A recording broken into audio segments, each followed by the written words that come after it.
안녕하세요. 부동산 서베이 대표 이영래입니다. 네, 민주당에서 5월 27일 날 이제 보도자료를 냈습니다. 주택시장 안정을 위한 공급, 금융, 세제 개선안에 대한 내용인데요. 이걸 뭐 민주당에서 내놓는 게 맞는지 모르겠습니다. 일단은 뭐 그동안 이제 뭐 부동산, 주택에 관련해서 하고 있는 것이 이제 국토교통부에서 다 이제 책임지고 이제 진행을 하고 있는데, 더불어민주당에서 이런 이제 뭐 주택에 대한 부분까지 이제 간섭을 하고 있는 것 같습니다. 간섭이라고 해야 되나요? 지금 뭐 보면은 일단은 이제 지난번 이제 그 보궐선거에서 이제 참패를 했죠. 그래서 그러한 부분들을 이제 뭐 대통령도 언급을 했고 이렇게 하기 때문에 민주당에서 자체적으로 부동산 특별위원회를 꾸려서 지금 부동산에 관한 이 안을 냈습니다. 안입니다. 안. 아직 확정이 된 것도 아니고, 확정이 되려고 하면은 결국은 이제 또 협의를 거쳐 가지고 국토교통부에서 최종적으로 안을 내놔야지만 이제 되겠죠. 근데 국토부에서 발표를 한 것도 아닌 민주당에서 확정이 된 것도 아니고 자기들끼리 회의를 한 거를 이렇게 이제 발표를 해갖고 또 벌집을 또 들쑤시고 있는 거예요. 도대체 이해가 안 됩니다. 이해가. 이게 이제 그동안 계속적으로 이제 이야기를 해왔던 부분이 일관된 시그널. 국민들은 뭐 부동산을 이렇게 이제 금액이 크기 때문에 쉽게 사고 팔 수 있는 재화가 아닙니다. 그렇기 때문에 그 무엇보다도 이제 집을 사려고 하는, 그러니까 이제 가격이 큰 자산을 구매를 하려고 하는 데 있어서 신중을 할 수밖에 없는데, 이거 뭐 한 달에 한 번씩 대책을 내놓고 있는 거예요.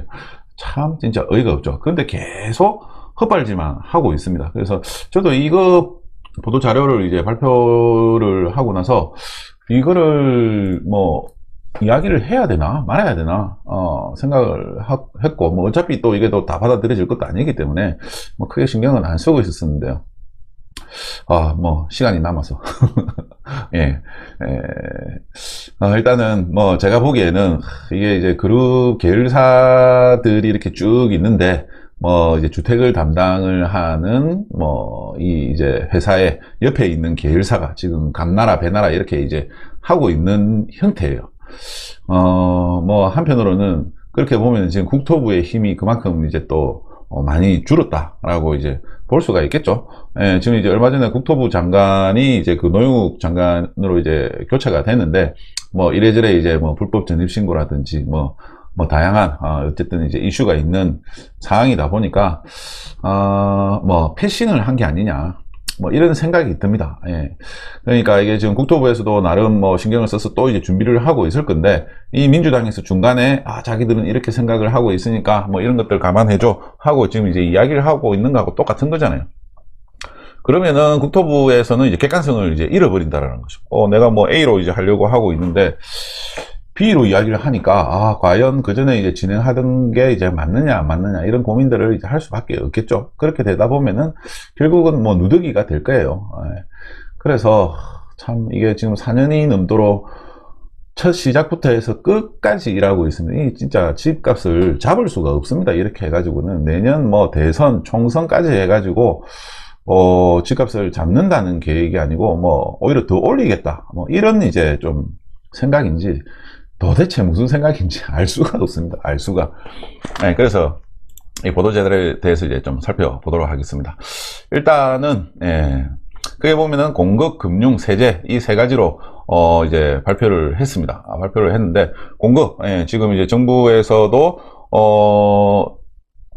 지금 이제 공급적으로 이제 거의 이제 뭐 방향을 이제 지금 다 틀다시피 했습니다. 그래서 지금 뭐 이사 대책에서 나온 부분들에 대해서 지금 다 이제 공급적으로 계속 이제 발표를 하고 있는 상황에서, 민주당에서 내놓은 대책은 그 전에 발표한 거 열심히 해보자 나왔습니다. 뭐 별 내용이 없습니다. 그래서 이제 추가 이제 공급 대상을 이제 더 발굴을 해서 연도별로 해서 프로젝트별 공급 로드맵을 만들겠다. 뭐 좋습니다. 근데 뭐 이제 만약에 정권이 바뀌면 로드맵이 의미가 있습니까? 의미가 없죠.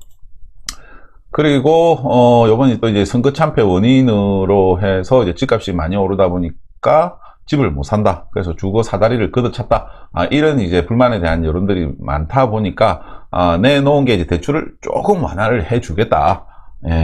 이겁니다. 그래서 물론 이제 뭐 조정 대상 지역으로 지정이 되거나 뭐 투기지역, 투기과열 지역으로 지정이 되면 대출이 이제 상당히 많이 줄어듭니다. 줄어드는데 무주택 세대 기준으로 해가지고 대출 조금 더 늘려주는 게 뭐 이게 과연 시장의 의미가 있느냐, 전체적인 지금 주택 시장을 잡겠다라고 하는 의미에서 접근을 한다는 개념은 아니죠. 그래서 기존보다 10%를 조금 더 우대를 해주겠다라고 하는 거는 그냥 뭐 달래기용이죠. 달래기용. 예. 크게 의미가 없다고 보여집니다. 예. 그리고 이제 이걸 하면서 이제 또 발표를 한 게 이제 세제 발표를 했는데, 뜬금없이 또 이제 임대등록 사업자 제도 개선해서 조기 매물 유도를 위해서 등록 말소 후 6개월간만 이제 중과 배제하고 그 이후에 정상 과세를 하겠다. 그랬는데 매입 임대주택에 대해서는 이거 뭐야, 오타네, 오타. 급했는가 봐요. 매입 임대주택이죠. 매입 임대. 모든 주택 유형에 대한 신규 등록을 폐지를 했습니다. 그러니까 기존에는 아파트만 폐지를 하고 오피스텔이라든지 다세대 다가구 같은 경우에는 순수 임대사업자들이 많기 때문에 투기적으로 이렇게 이제 활용되는 실사례들이 사실 그렇게 많지 않습니다. 그렇게 되다 보니까 이제 제외를 했었는데, 이번 이제 민주당 안에서는 모든 주택 유형에 대해서 신규 등록을 폐지를 하고, 그리고 2020년 7월 이전 등록한 기존 사업자에 대한 양도소득세 중과 배제도 다 이제 뭐 없애겠다. 그리고 뭐 6개월 지나고 이제 중과 배제하고 정상 과세를 하겠다라고 하는 이제 그런 내용들이 이제 담겨져 있습니다. 그래서 지금 이 부분이 이제 상당히 이슈가 되고 있는데, 네, 헛다리에 뭐 헛다리라고 볼 수 있을 것 같습니다. 네, 뭐 일단 뭐 자세한 이야기는 뭐 뒤에서 이야기를 하고, 그 다음에 이제 재산세 같은 경우에서도 이제 재산세를 0.05% 줄여주겠다. 양도세 1가구 1주택자 같은 경우에는 비과세 기준 금액을 이제 12억 원까지 상향을 해주겠다라고 하는 내용이 있습니다. 그래서 요번에 공시 가격을 발표를 하면서 가격이 많이 올랐으니까 세금도 이제 많이 내야 되는 거죠. 그래서 뭐 지난번에 이제 뭐 한번 이야기를 했었는데, 가격이 많이 올랐으니까 공시 가격을 세금이 많이 나오는 것은 당연한 거죠. 당연한 겁니다. 그런데 이 이제 공정거래가액 비율이라고 하든지 뭐 이제 공시 가격 자체를 이렇게 이제 너무 급하게 올렸다, 이러한 부분들을 좀 이제 미리 사전에 감지를 해서 좀 조절을 했었어야 되는데, 다 한 다음에 뭐 항상 뒤에 보면 뭐 어떻게 수습을 하려고 하는 거예요. 그러니까 뭘 하기 전에 그거에 대한 뭐 시나리오 검토를 한 번도 안 해봤다라는 거죠. 일단은 발표하고 그 다음에 여론이 반발이 세면은 뭐 그에 맞춰서 이제 대책을 내놓는 형태다 보니까 항상 욕을 얻어먹고 있습니다. 진짜 안타깝습니다. 뭐 제가 한다고 해서 뭐 특별히 뭐 잘할 건 아니지만, 어쨌든 뭐 그래도 이제 시장에 나오는 뭐 대책이라든지 시장 움직이는 걸 항상 예의주시하는 사람으로서 봤을 때 상당히 좀 안타까운 것 같습니다. 그래서 지금 부동산 특별위원회 김진표 위원장이 상황 인식을 이렇게 하고 있다라고 이제 보도 자료를 냈습니다. 지금 내용을 보면은요, 정확하게 이제 인식은 하고 있습니다. 일단은 왜 이렇게 가격이 많이 오르고 뭐가 문제인지 인식은 하고 있습니다. 그런데 엉뚱한 대책을 내놓고 있는 거죠. 그나마 다행입니다. 그전에는 인식 자체도 이제 못하고 있었으니까 문제였는데, 지금 뭐 4년이 지난 시점에 뭐 인식은 했다 이거죠. 인식하는데 시간이 너무 많이 걸린 것 같아요.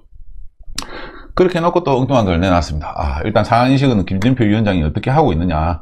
부동산 가격 상승기에 들어선 지난 4년간 공급이 충분치 못한 상황이다. 전혀 공급에 대한 대책들을 이제 안 내놓고 있었죠. 올해 들어서 지금 변창흠 이제 국토부 장관이 뭐 그나마 이제 LH에 있다 보니까 LH에 하던 거를 똑같이 국토부 장관이 되면서 갖고 와갖고 지금 이제 하면서 그나마 공급으로 이제 선회를 했습니다. 근데 이제 또 LH 비리 사건 때문에 바로 또 이제 낙마를 하셨죠. 어쨌든 거기서 이제 도입한 대책을 지금 이제 승계를 해서 계속 이제 유지를 하고 있는 상황입니다. 그나마 공급적으로 돌아섰다라고 하는 부분은 이제 잘 된 건데, 이것도 안타까운 거죠. 그러니까 여론에 떠밀려서 공급을 하겠다 이렇게 이제 나왔는데, 그 과정들이 웃깁니다. 진짜 웃긴 게 뭐냐면, 신도시 지정, 상계 신도시 지정했잖아요. 지정을 하고 왜 이렇게 멀리 하느냐. 사람들은 멀리 동떨어진데 집을 가지고 싶은 게 아니다. 도심지에 가지고 싶은 것이다. 이렇게 해가지고 발표는 했으니까 불만이 많아지고, 그래서 뭐 했습니까? GTX 연결해 줄게 이렇게 이제 된 거예요. 그러면 여기는 연결해 주는데 또 여기는 또 왜 연결 안 해주냐 이래가지고 또 다른 데도 연결해 줄게 또 이렇게 이제 이야기를 한 거죠. 그러면은 이 신도시에 대한 이 공급들을 계속 이제 꾸준하게 이렇게 이제 지속을 하면 되는데, 이제 또 이제 LH 때문에 비리 사건이 터졌죠. 그래서 추진하는데 이제 부담이 생겼습니다. 그래서 나온 게 이제 이사 공급 대책 해가지고 서울 도심에 재개발 재건축을 활성화를 이제 시키겠다 해갖고 이제 또 발표를 했습니다. 그러니까 또 좀 잠잠하던 이제 서울의 집값들이 또 이제 투자 열풍이 이제 불면서 가격이 이제 오르고 있는 거죠. 재개발 재건축 하면은 항상 생각을 해야 되는 게 이제 이주 수요입니다. 이주 수요. 그러니까 실수요자들이 움직이는 이 이주 수요에 대한 이제 방안을 가지고 있어야 되는데, 뭐 그런 거 없이 일단 발표를부터 했었으니까 또 가격이 이제 오르는 거죠. 어쨌든 이러한 여론에 떠밀려서 울며 겨자 먹기로 뭐 또 다른 걸 하고 또 다른 걸 하고 이렇게 하다 보니까 사실 뭐 깊이가 없습니다. 시작을 할 때도 말씀을 드렸지만 부동산 대책은 일관된 메시지가 중요하다라고 이제 말씀을 드렸습니다. 그래서 정부에서도 민주당에서도 지금 이제 4년간 공급이 충분히 못한 상황에서 투기 수요를 억제하기 위해서 뭐를 썼느냐? 세제와 금융을 전방위적으로 강화했다. 투기와 수요를 억제하기 위해서 세금만 주구장창 올리고 대출 못하게 그냥 자금을 다 틀어막았다. 이런 거죠. 그러면은 이 가격이 오르는 거에 대해서 이제 정확하게 인식을 못했다라고 이제 봐야 되는데, 인식을 하고 있었음에도 그냥 이제 세제하고 금융 쪽으로만 대책을 이제 진행을 해 왔다라는 거죠. 자기들도 알고 있습니다. 그래서 결국은 이렇게 이제 세금이나 대출을 이제 쪼였는데, 자기들은 열심히 했는데, 저금리에 따른 자산 가치 상승을 잠재우는 데는 부족했다. 정확합니다. 그래서 정권 초기부터 해가지고 공급 대책을 발표를 해놓고 그 사이에 세제나 대출로 그 유동성을 묶어 놓은 다음에 시간을 벌면서 아파트들이 이제 한 2년 뒤에 3년 뒤에 입주를 하는 타이밍으로 이렇게 이제 만들어야 되는데, 공급은 안 해놓고 규제만 이제 해놓은 거죠. 그러니까 시장이 좀 잡힐 듯 하면서 이사철이나 이제 금리를 인하를 하는 상황이 되면 계속 빵빵빵빵 이제 터져버리는 거죠. 그러니까 이 수요 자체를 실수요자들만 수요다 이렇게 이제 본 거죠. 투기 수요는 수요가 아니다. 그렇지만 사실상 시장이 움직이는 데는 실수요자들이 움직일 때는 가격이 전혀 변동이 없습니다. 이사할 사람들이 내 집 팔고 다른 집 이사 가는데 가격이 오를 이유가 없지 않습니까? 근데 투자 수요들이 이제 몰려들게 되면은 가격이 오릅니다. 내가 이사 갈 것도 아닌데 집을 세 채씩 네 채씩 사니까 수요가 갑자기 이제 늘어나는 거죠. 그래서 정부는 이러한 투기 수요들은 잘못됐다 해서는 안 된다. 물론 잘못했을 수도 있죠. 그렇지만 이 투자 수요도 수요라는 겁니다. 어쨌든 시장에 아주 큰 영향을 미치는데 이거를 그냥 배제를 해버렸습니다.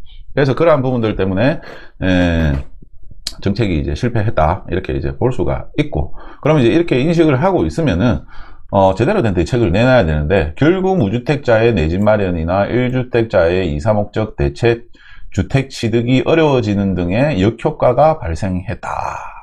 물론 1주택자들의 대책 취득이 어려워지는 역효과가 발생을 했습니다. 왜 이렇게 역효과가 발생했느냐? 가격이 너무 많이 올랐기 때문이죠. 가격이 너무 많이 올랐습니다. 그러면은 가격이 왜 올랐느냐? 저금리 때문에 오른 게 맞습니다. 투자 수요가 많이 들어와서 저금리 때문에 올랐습니다. 그렇지만 이게 장기적으로 지속이 될 수 있었던 배경은 공급이 부족했었기 때문입니다. 그래서 앞으로도 요번에 이제 이 발표 자료에도 보면은 세제하고 금융에서 완화를 해준다라고 하는 내용하고 공급으로 완화를 하겠다는 내용이 이 주 핵심이어야 되는데, 또 쓸데없는 내용을 이제 또 넣어가지고 자기들이 하고 싶다라고 하는 그 핵심을 지금 또 이제 흐리게 만든 거죠. 결국은 민심 위반이 나왔습니다. 민심 위반. 출발할 때는 좋게 출발했는데 그죠? 참 아쉽습니다. 그래서 이제 세부적인 내용을 이제 살펴보면은 부동산 공급 대책을 추진을 하겠다. 2사 대책에서 수도권에 181만 호를 이제 공급을 하겠다라고 이제 해서 뭐 7월부터 이제 사전 청약을 상기 신도시에 대해서는 이제 진행을 한다라고 이제 발표를 했고, 뭐 이미 이제 이러한 내용들, 뭐 도시공공주택복합 사업, 네, 이거 지금 이제 부산 점포하고 단감하고 이제 또 발표를 했죠. 좀 있으면 이제 공공 재개발에 대해서도 이제 발표가 나올 겁니다. 네. 네. 좀 있으면 이제 공공 재개발에 대해서도 발표가 나올 겁니다. 예. 그다음 또 더 많은 또 이제 이슈들이 이제 생기겠죠. 공공 재개발 같은 경우는 일단은 그 재개발 구역으로 지정이 돼 있는 것들을 공공 재개발 구역으로 이제 변경을 하는 거기 때문에 더 많은 부작용이 생길 가능성이 많습니다. 아주 시끄러워질 가능성이 이제 많다라는 거죠. 그래서 추가 공급 대책, 뭐 도심 복합 개발로 해가지고 1만 호를 이제 더 하겠다. 예. 전국적으로 봤을 때 이 1만 호가 많겠습니까?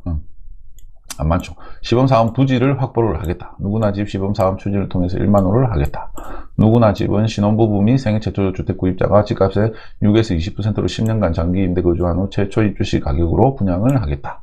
예, 여기서 뭐 만약에 대단지 아파트가 만약 도심의 대단지 아파트가 10년간 장기 임대로 들어온다 라고 하면은 요거는 인기가 엄청나게 많을 것 같은데요. 누구나 집. 그런데 뭐 아마 이런 것들은 소규모 아마 이제 뭐 빌라 이런 이제 형태가 될 가능성이 많고, 그나마 이제 뭐 상업지역이나 이런 쪽에서 뭐 이제 전용 60제곱미터 이하의 소규모 주택이 될 가능성이 높을 것 같습니다. 뭐 리모델링 하겠다라고 하는 내용이 있는데, 그나마 눈에 띄는 거는 이제 기반 시설을 이전을 해서 주택을 공급을 하겠다라고 하는 내용들인데, 네, 시간이 너무 많이 걸립니다. 특히나 이게 민간이 가지고 있는 땅들을 이제 공급을 하겠다라고 하는 것은 기본적인 베이스가 민간의 반발이라든지 협의를 하는데 시간이 엄청나게 많이 걸립니다. 그래서 이거는 뭐 어떻게 보면은 진짜 실질적으로 시장에 영향을 미치려고 하면은 시간도 많이 걸릴 뿐더러 추진이 되는 사업장 자체도 그렇게 안 많습니다. 그냥 뭐 발표를 위한 발표만을 이제 하고 있는 거죠. 숫자 채우기라 볼 수 있습니다.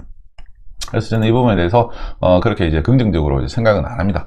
예를 들면 이제 이런 거죠. 해마다 이제 정부에서는 공급 대책으로 해가지고 어느 지역에 뭐 임대주택을 공급을 하겠다라고 이제 발표를 하면은 발표한 내용 중에 거의 뭐 한 30-40% 그 정도밖에 공급이 안 됩니다. 왜 그러느냐면 그렇게 발표하는 내용 중에 상당수는 이미 4-5년 전부터 다 계획을 갖고 있던 물량들만 발표를 하는 거죠. 그래서 추가적으로 더 공급을 하겠다라고 하는 내용들은 진짜 쉽지가 않습니다. 재정적으로도 문제도 많고 민간의 그 땅을 수용을 하지도 못할 뿐더러 가격도 높고, 그렇다 보니까 부담이 너무 크게 작용을 합니다. 그래서 실질적으로 항상 발표 내용보다는 한참 못 미치게 됩니다. 그래서 공급적인 부분은 크게 볼 거는 없고요. 그 다음이 이제 금융 지원 강화에 대한 내용이 이제 두 번째로 있는데, 내 집 마련에 대한 이제 지원을 확대를 해 주겠다라고 하는 내용이 있습니다. 일단은, 지금 이제 우대, LTV 이제 우대 조건 해가지고 LTV를 이제 늘려주겠다라고 하는 건데, 부부 합산 소득 기준으로 해서 0.9억, 그러니까 9천만 원까지, 그리고 이제 생애 최초 같은 경우에는 1억 원까지 이제 우대를 이제 해 주겠다라고 하는 내용이고, 주택 가격 기준으로 해서는 투기 지역 같은 경우, 그러니까 투기 지역, 투기 가열 지역 같은 경우에는 이제 9억 원까지, 그 조정 대상 지역은 8억 원까지로 이제 LTV를 완화를 해주는 요건을 상향을 해주겠다. 그래서 현재 10%. 지금 이제 실수자들 같은 경우에는 이제 60%를 이제 대출을 해주고 있죠. 부산 같은 경우에는 이제 조정 대상 지역이니까. 근데 이제 이거를 이제 20%. 그러니까 LTV가, 지금 이제 원래 70%인데 조정 대상 지역이 되면 실수자들은 60%를 적용을 받습니다. 근데 이거를 완화를 해서 70%까지 다 이제 적용을 해주겠다라고 하는 내용입니다. 대출 최대 한도는 이제 4억 원 이내이고 차주 단위의 DSR 한도 이내로 이제 한정을 하게 됩니다. 그래서 대출은 4억 원까지 이제 늘려주는데, LTV를 이제 늘려주면서 대출은 4억 원까지 늘려주는데, 차주 단위의, 그러니까 이제 대출하는 사람의 이제 DSR, 이제 그 소득을 이제 기준으로 해가지고 대출 한도를 이제 정한다라는 거죠. 그래서 소득이 작으면은 이제 4억 원을 대출을 하고 싶어도 대출을 못 하게 됩니다.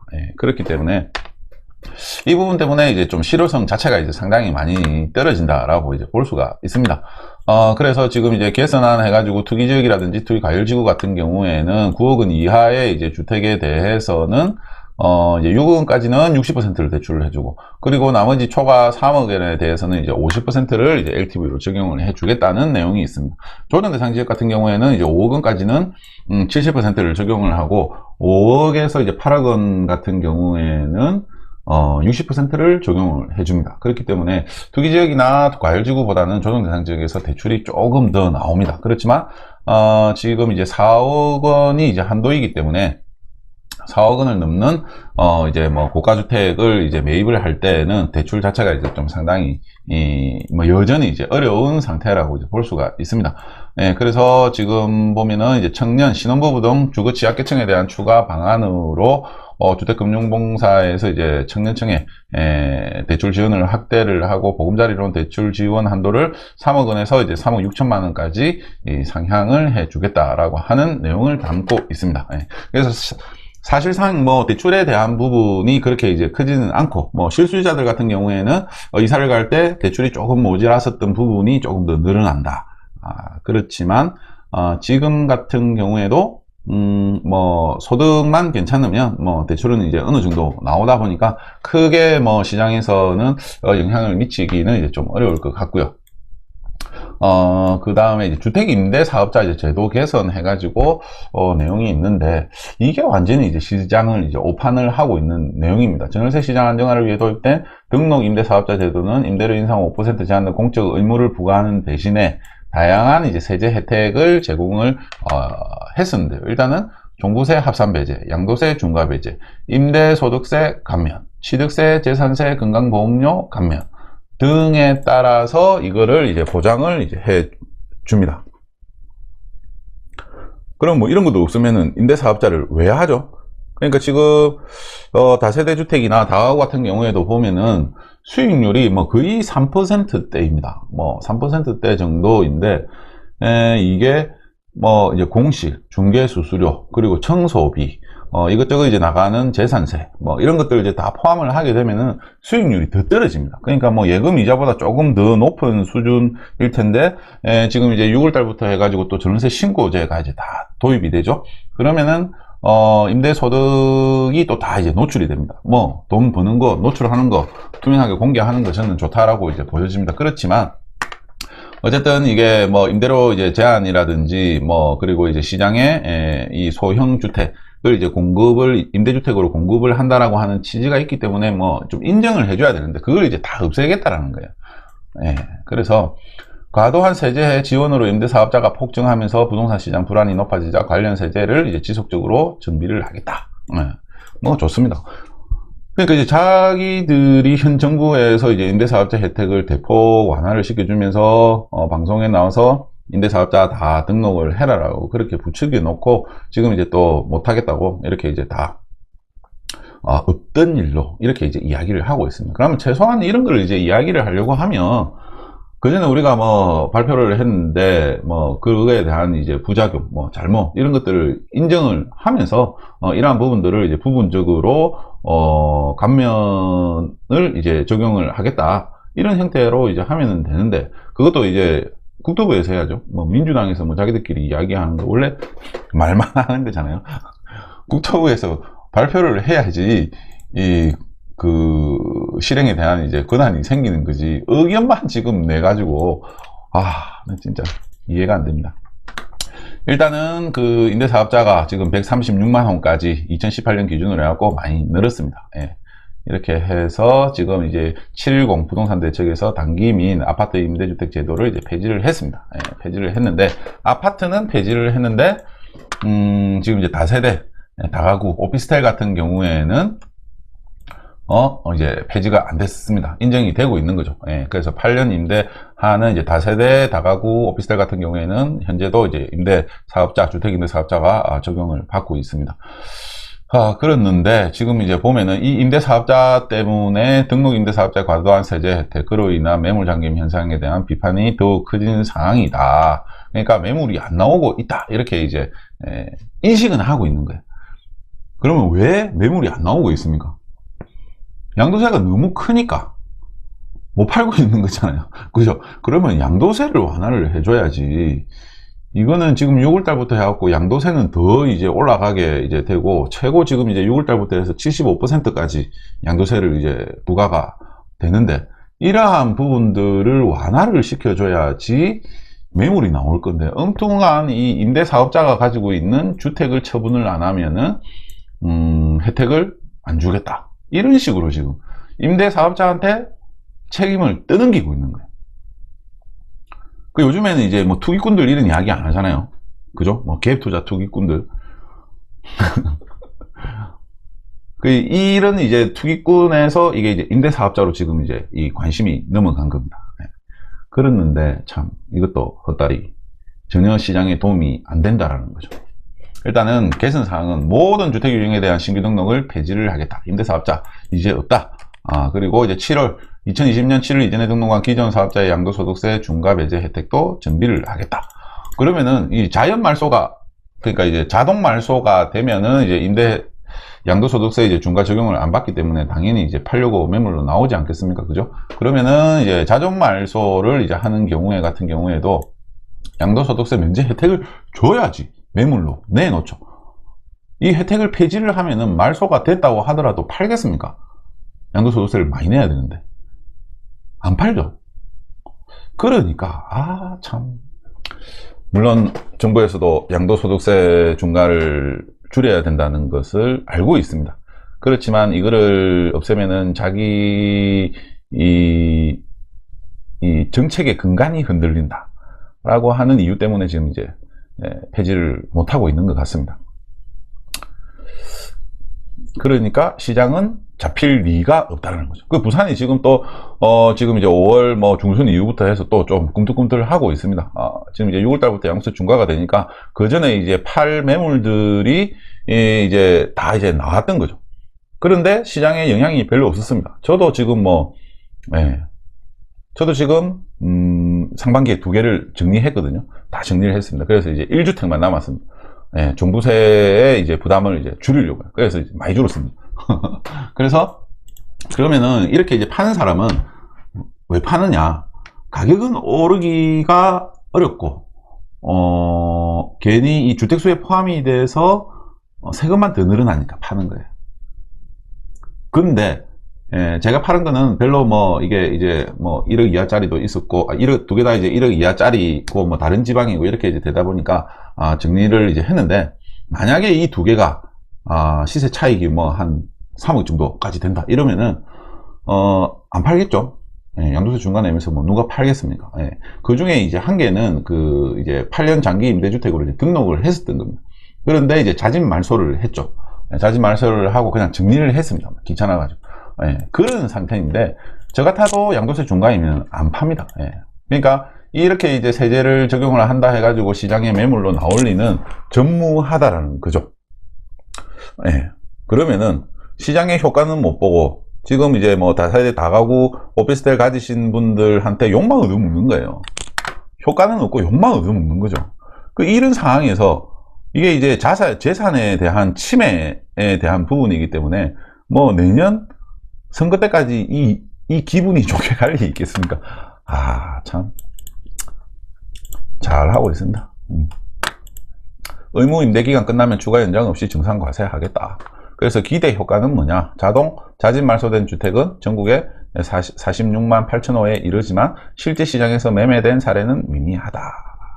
나오지 않고 있는 상황이다. 이겁니다. 그래서 모든 혜택을 폐지를 하면은 시장에 나오겠죠. 그런데 여기도 이렇게 이제 보면은 자동 말소 해가지고 2021년 2월 기준으로 해가지고 36만 호 중 0.8만 호가 매매가 됐고, 그 중에서 자동 말소된 거 중에서 아파트가 8만 호였는데 그 중에서 0.5만 호가 매도가 됐다. 5.9%라는 거죠. 그러니까 아파트는 자동 말소 이후에 팔 수가 있는 거예요. 팔 수가 있는데 이 나머지 다세대 다가구 같은 경우에는 안 판다는 거죠. 그러면 자진 말소, 저도 여기 이제 들어가겠네요. 1만 4천 호 중에서 이제 0.3만 호가 이제 매매가 이제 된 거죠. 그 중에서 아파트는 33%, 네, 자진 말소 이후에 아파트는 이렇게 이제 팔았습니다. 그러는데 이 아파트 같은 경우에는 효과를 보는데 다세대 다가구 같은 경우에는 영향이 없다라는 거죠. 네. 그래서 전혀 다른 형태로 지금 판단을 하고 있고 이렇게 하면은 매물로 나올 것으로 추산하고 있다라고 이제 할 수가 있습니다. 그래서 지금 이제 세입자가 미동의할 경우 자진 말소하지 못할 경우 임대를 낀 채로 양도하기 어려운 문제 발생하기 때문에 LH의 공공임대주택 사업으로 흡수해 해결을 하겠다. 네. 그러니까 작년 8월 달에 이제 계약갱신 요구권을 이제 도입을 해가지고 집주인이 이제 팔려고 하면은 세입자가 4년 요번에 전세 만기가 돌아와서 안 나간다라고 하면은 뭐 사실상 팔기가 이제 어렵지 않습니까? 그러니까 이것도 자기들이 자기 발등에 도끼를 찍은 거예요. 자기 발등 찍은 거. 결국은 이제 이런 경우잖아요. 그래서 결국은 LH에다가 이런 주택은 팔아라. LH에서 집을 사주겠다. 참 훈훈하죠. 그러니까 LH가 자꾸 빚더미에 이렇게 올라앉는 거고, 이 빚을 줄이고자 택지지구를 지정을 해가지고 땅을 팔아먹으면서 부채를 줄여나가는 게 LH의 패턴이었습니다. 그런데 LH의 비리가 터져가지고 지금 또 LH를 이제 또 분리를 하겠다, 몸집을 줄이겠다, 이렇게 이제 지금 또 하고 있는 와중에 LH나 SH, GH도 참여하게 해가지고 정부의 빚으로, 정부의 이 세금으로, 국민의 세금이죠. 국민의 세금으로 또 LH의 부채를 늘려주면서 집을 사주겠다라고 하는 이런 대책을 내놓고 있는 거예요. 안타깝습니다. 예. 그러면 이제 어차피 지금 이런 방향으로 가고 있으니까 다세대 다가구를 가지고 있는 분들 중에서 위치 안 좋고 오래된 이제 노후 이제 다세대 다가구를 이제 보유를 하신 분은 이참에 LH에 팔 수 있는 기회가 생길 수가 있습니다. 이러면 뭐 좋은 대책이라고 봐야 되나? 예, 그렇습니다. 예. 그러면 좋은 대책이네요.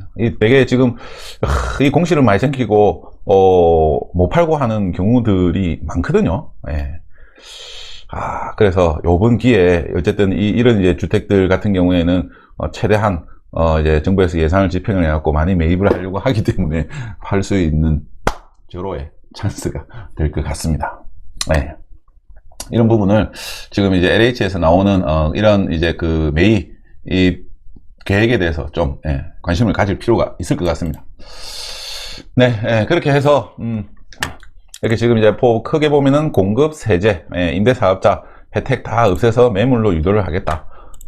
뭐 대출 조금 10% 정도 늘려주는 거는 실수요자들 이제 이사할 때 조금 도움은 되겠지만 나머지들은 공급 대책은 뭐 크게 효과는 없을 것 같고, 매입 임대 이거는 제 발등에 발등 찍은 거고 뭐 그런 상태입니다. LH에서 다세대 다주택을 매입을 해주겠다. 이거는 좋은 대책. 참, 이러니까 시장에 영향이 없는 거죠. 그 원룸에 사시는 분들은 뭐 일 때문에 사시거나 자영업을 하거나 아니면은 거기에 종사하는 근로자들 뭐 또 이런 분들 또 되게 많이 거주하십니다. 또 저희 뭐 하여튼 뭐 그렇고 이래 많이 하시거든요. 그분들의 매물이 나온다고 그게 다세대 다주택이 팔리겠느냐? 안 팔리죠. 그러면은 아파트에 가고 싶어 하는 사람들이 거기 가겠습니까? 안 가죠. 아파트가 지금 핵심인데 지금 엉뚱한 걸 짚었습니다. 그래서 이거는 국토부에서 절대 통과를 할 수가 없습니다. 인정을 못 해줄 겁니다. 그래서 기존 그대로 아파트에 대해서만 뭐 기존 그대로 이제 유지가 될 가능성이 높을 것 같고, 만약에 다세대 다주택 오피스텔까지도 이게 이제 폐지가 된다라고 하면은 진짜 이 원룸에 사시는 분들의 주거 부담이 훨씬 더 커질 겁니다. 통과가 이게 적용이 되면 안 됩니다. 적용이 되면 진짜 이건 진짜 문제가 많은 정부입니다. 그래서 이제 또 여지를 또 남겨놨죠. 지금은 매입 임대에 대해서만 적용을 하겠다. 그랬는데 가만 보니까 건설 임대, 그러니까 이제 이 집을 지어 가지고 임대를 하는 이제 건설회사들이 있거든요. 이런 회사도 있고, 뭐 미분양이 나서 어쩔 수 없이 또 임대를 하는 회사들도 많이 있습니다. 그랬는데 건설 임대에 대한 과도한 세제 지원으로 건설 사업자가 분양보다 임대를 선호해 시장을 왜곡하는 문제에 대한 제도 개선책 강구가 필요하다.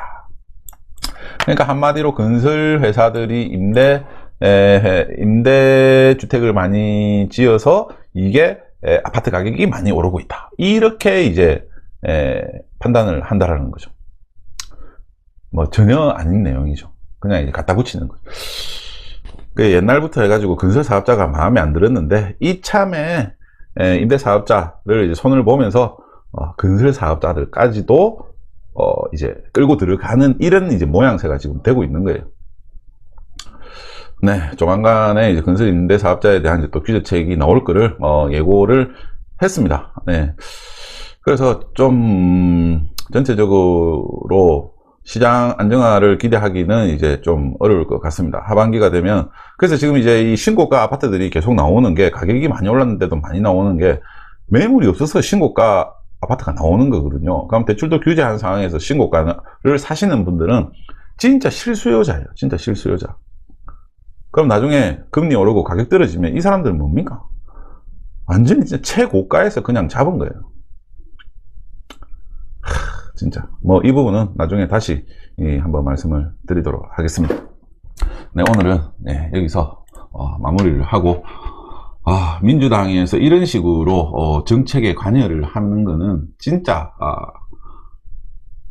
주택시장에 안 좋고요. 다른 경제에도 이런 식으로 간섭을 하면은 배가 산으로 갑니다. 유념하시길 바라겠습니다.